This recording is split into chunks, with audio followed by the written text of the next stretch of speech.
everyone, welcome. Close that screen. How are we doing today? Let me pull this down a little bit more. Grateful to have you all. Let's get into this. Every week, I've been doing a live that breaks down how to read tarot and so forth and so forth, and it's been so fun. So thank you everybody who's joined, who's rewatched, and so forth and so forth. So if you want to learn more about tarot, I have actually a membership just for that.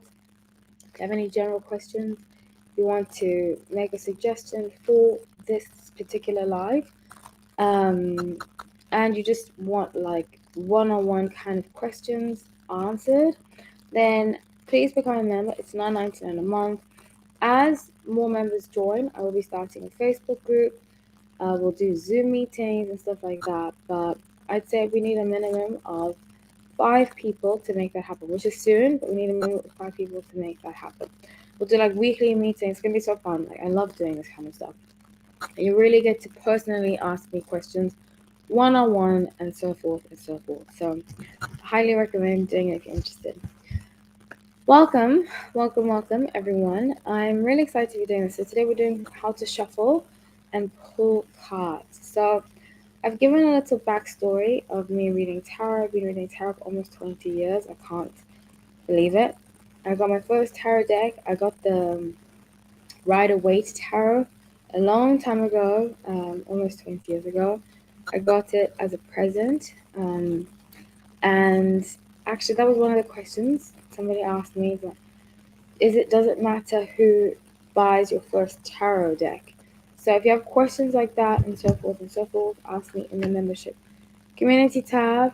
Today I'll just be covering how to shuffle cards and how to pull cards. So when I first started reading tarot a long time ago, I would shuffle them like this. I'd go like this, which is not bad, you know. It's not bad at all. I don't judge anybody. I'm just giving people different directions. So I shuffle like this. And it's not, it doesn't feel intuitive to do it that way. So I actually learned from one of my mentors to separate the decks. I'm using the Sacred Beat, the Journey of the Sacred Beat Tarot. I love this tarot deck. I got it, like 4 years ago, 3 years ago. Separate it half and half, drop it side by side, and then mix them in together. And you can't see it, but you can hear that they're being mixed in together. And sometimes the cards will turn around, but you just turn it back down. Sometimes when you're shuffling, this has happened to me before, intuitively cards will start jumping out, especially if I'm doing a reading on someone whose energy, and this just happened to me. I just did a reading this week actually, where I started reading the person's energy. So I burnt my Palo Santo, had my candle lit, and as soon as I started shuffling, cards started jumping out. And that gives me an indication a lot of the time of the person's energy that I'm doing a reading of. So sometimes the person's like anxious, which is normal for somebody that you're doing a reading on. You know, they want a lot of the time guidance and clarity. The cards start jumping out like that. I recommend meditation for everybody, but I will especially recommend it for somebody whose energy is all over the place. You know, it's not anything bad about them. They just need to ground and center themselves, and that can be a great way to do it. So, um, if you do shuffle like this, uh, it's more like, I don't want to say it's amateur, but it's not necessarily the best way that you want to, because you don't feel the energy in your hands. You know, you want to feel the intuition, the energy in your hands and your body. And I feel like it's less intuitive if you do it that way. So that's just how I feel. So after I do like the separation about 3 or 4 times, then I shuffle. But this, I shuffle like this. So if you can see, I've taken some apart, I've cut it in half, and I'm just separating them like this. And that gives you more of the like an intuitive vibe as you do it this way. You know, you start to feel like, okay, this person has this person has that, and so forth and so forth. I read palms too, so that especially if I'm doing a first time reading on someone, and it's a full reading, and I've seen their palms, it gives me a good indication of when I'm envisioning that palms, what exactly the energy is as I break it down. So when it comes to pulling, in a lot of decks, the reverse will mean the opposite. Sometimes, if you're putting like an oracle card, it doesn't really, the reverse doesn't really mean anything. But in tarot, and one of these weeks, I'll get into the difference between tarot and oracle. In fact, I think I'll do that next week. Yeah. So if you get like a reverse card, for example, let's see, if I get like a major arcana that's in reverse, like for example, if I get the tower in reverse, the tower is about a surprise. If I get the tower in reverse or the hanged one in reverse, it often means that something with the tower, something needs to reveal itself. So this could indicate that the person you're doing a reading on has a secret that needs to come out, or just that some truth needs to be revealed. Same thing with the justice in reverse. The hanged one becomes in reverse, the hanged man, is often a signifier that something or someone isn't revealing themselves. Similar to the tower, something or someone isn't revealing themselves, and you need to let something go. A lot of the major arcana cards, the moon card too, you need to let something go. If you get it in reverse. And it's not all the time. Obviously, you use your intuition too to feel that out, but that's just in general. So let me see. Anybody have any questions so far as I break you down? I love doing this. It's so fun. It's my favorite subject, tarot. And like I said, next week I'll break down the difference between tarot.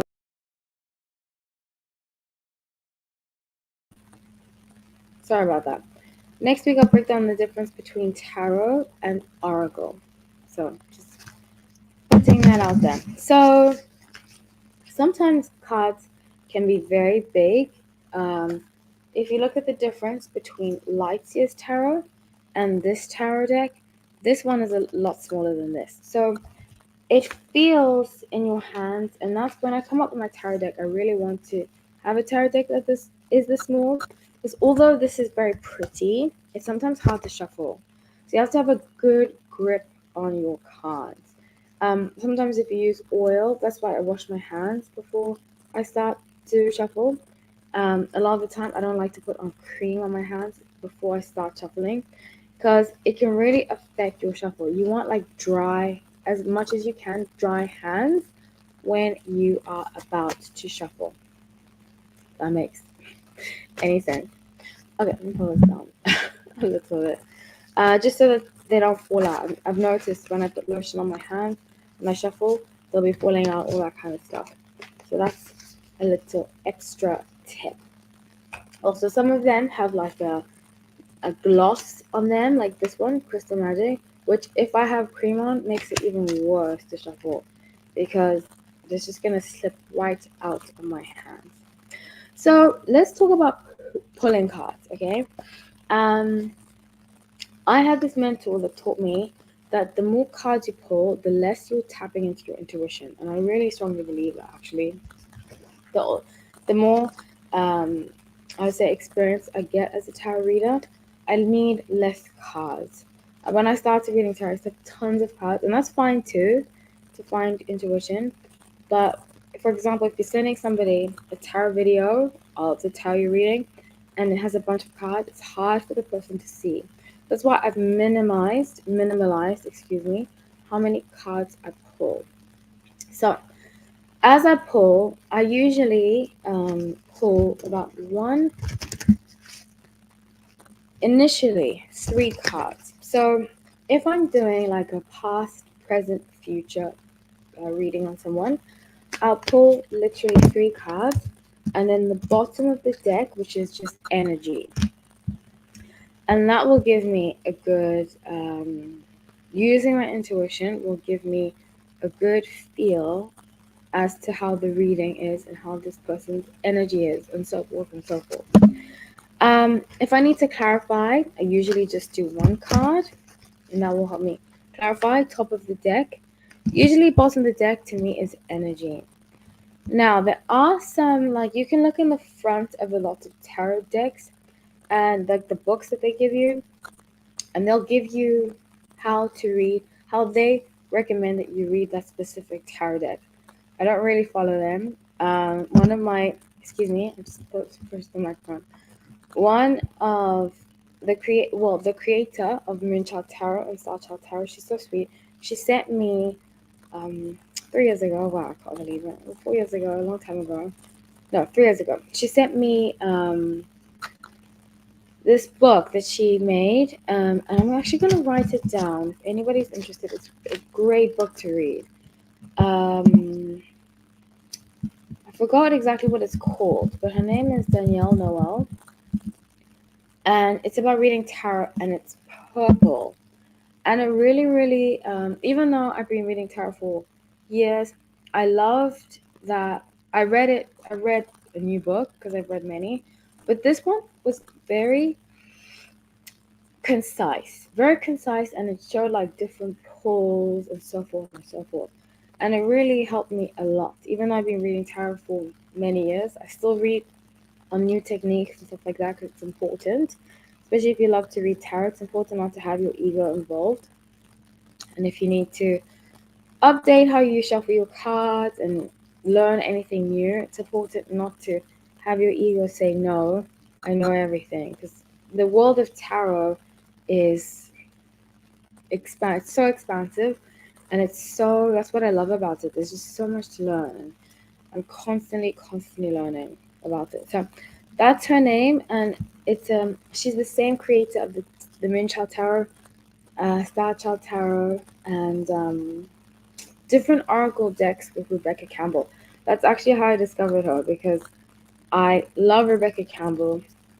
I love her book Light is the New Black. I love that book, really got me just so into my tarot journey, my reading journey as an oracle reader, tarot reader, and I started buying her oracle cards, and I just loved Work Your Light Oracle, and I was like, who did this artwork? And it was Danielle. So she's very, very talented. She's a great writer too, and that book really, really helped me. So I highly recommend it.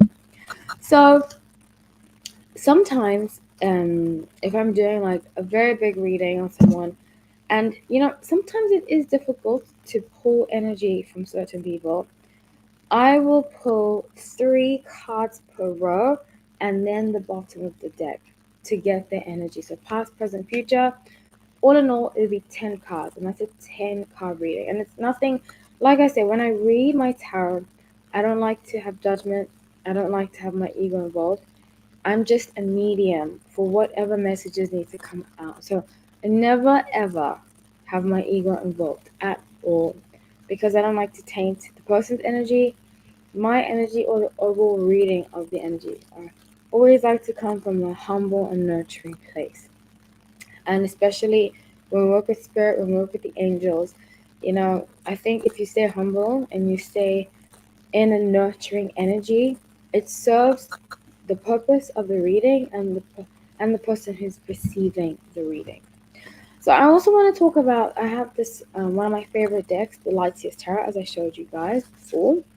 um I really love this deck because it's very simple in the images it's showing you. So every deck, I think I might have mentioned this before, every deck has its own illustrator, author.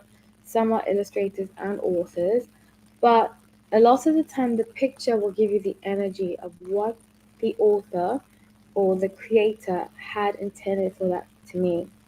So in some decks, Four of Wands, in most decks, Four of Wands is about marriage, but sometimes about celebration. Like for example, in this deck, the Crystal Magic Tarot, it's about celebration. So sometimes when it shows up, it can be marriage, but it mostly means celebration. So there's little fine tunes like that. As you get to know each tarot deck, you'll understand that about tarot is that it just depends on what the illustrator and creator of that tarot deck had intended for it to mean. none of that makes any sense. So I went through 1 pull, 3 pull, 10 pull, and next week I'll go through tarot and oracle, the difference between them. I think I've pretty much summed up everything, unless anybody has any questions. Feel free to ask me again if you want to really dive deep into tarot. I would highly, highly recommend you sign up for that. The membership. What else? I think that's it. Right, actually. Yeah. So next week I'm gonna be covering tarot decks and oracles, the difference, and just breaking down what particular. I'm gonna cover a few popular tarot decks and just the background behind their creation and so forth and so forth. It's gonna be so much fun. I hope you guys stick around for this. And yeah, I love you all. Thank you so much for watching.